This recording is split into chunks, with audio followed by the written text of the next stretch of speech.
तो व्याधस्य चरणम ध्रुवस्य च वयो विद्या गजेंद्रस्य का। वो कोल भील व्याधियों की कौन सी बड़ी जाति थी?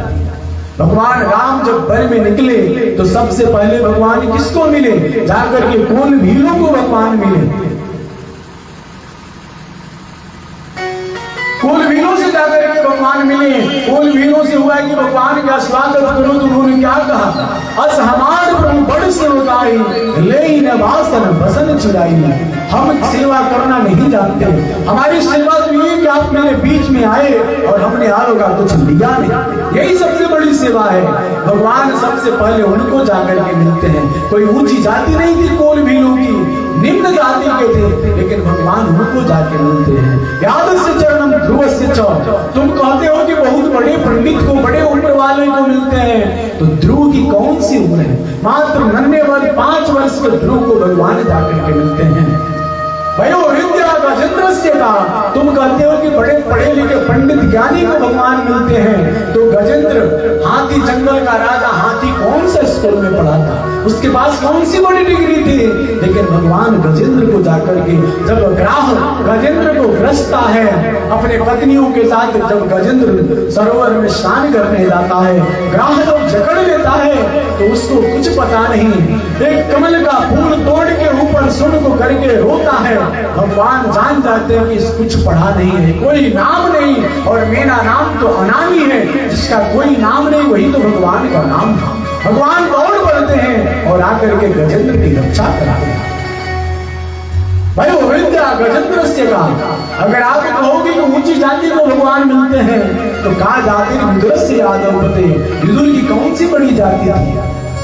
तो यादव कुल के, दासी कुल के विदुर, उनको भगवान जाकर के मिलते हैं। उनके यहाँ केले के छिलके को खाते हैं। कौन सी बड़ी जाति थी? कहा जाते हैं विदुरस्य यादव पते रुग्रस्य किम पौरुषम कुमजायात तत्र रूप मलिकम।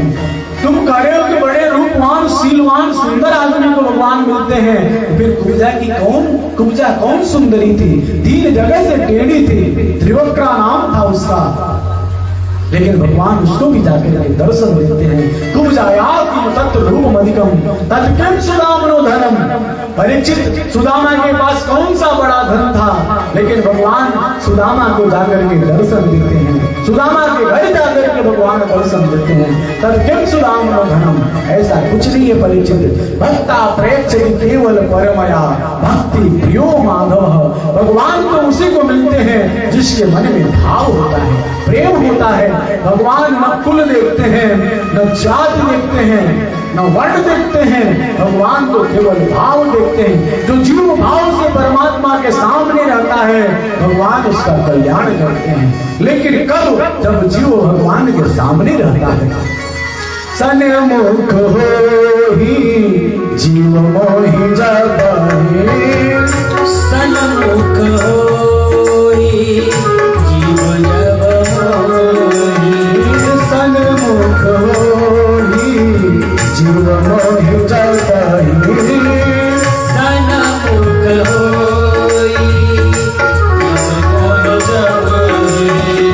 जन्म कोटि अघ नासहि तबहि, जन्म कोटि अघ नासहि तबहि, जन्म कोटि अघ नासहि तबहि, जन्म कोटि अघ नासहि तबहि, सन्मुख होहि जीव मोहि जबहि, सन्मुख होहि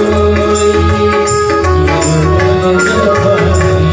जीव जो परमात्मा के सामने भाव से रहता है, तो भगवान उसका सारा पाप नष्ट कर देते हैं, पुण्य में बदल देते हैं।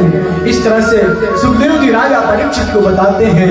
राजा परीक्षित सुखदेव जी से प्रश्न कर देते हैं कि प्रभु, ये दासी पुत्र विदुर को, दासीपति विदुर को भगवान कैसे जाकर के मिलते हैं? उनके घर आप कह रहे हैं कि केले के जूठे छिलके को खाते हैं, भगवान कैसे खाते हैं? इसको आप मुझको कृपा करके बताइए। सुखदेव जी राजा परीक्षित को बताते हैं कि राजन, एक बार महाभारत काल का समय था, कौरव और पांडवों में युद्ध की परिस्थिति आ चुकी थी।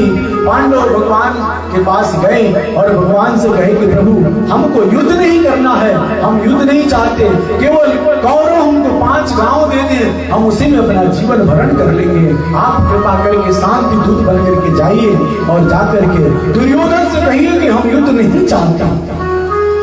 भगवान पांडवों की बात को मान लेते हैं, शांति दूत बन करके भगवान हस्तिनापुरी को जाते हैं। जब दुर्योधन को पता चलता है कि द्वारिकाधीश शांति दूत बन के आ रहे हैं, तो द्वारिका हस्तिनापुरी को दुर्योधन दुल्हन जैसे सजवा देता है, कपट मैत्री करता है, महल के आंगन में बहुत बड़ा मंच लगाता है, मंच के ऊपर एक दिव्य सिंहासन को रखता है और नगर के बाहर जाकर के भगवान कृष्ण का स्वागत करता है, भगवान को लेकर के आता है और उस मंच के सबसे बड़े सिंहासन पे ले जाकर के भगवान को बिठा देता है।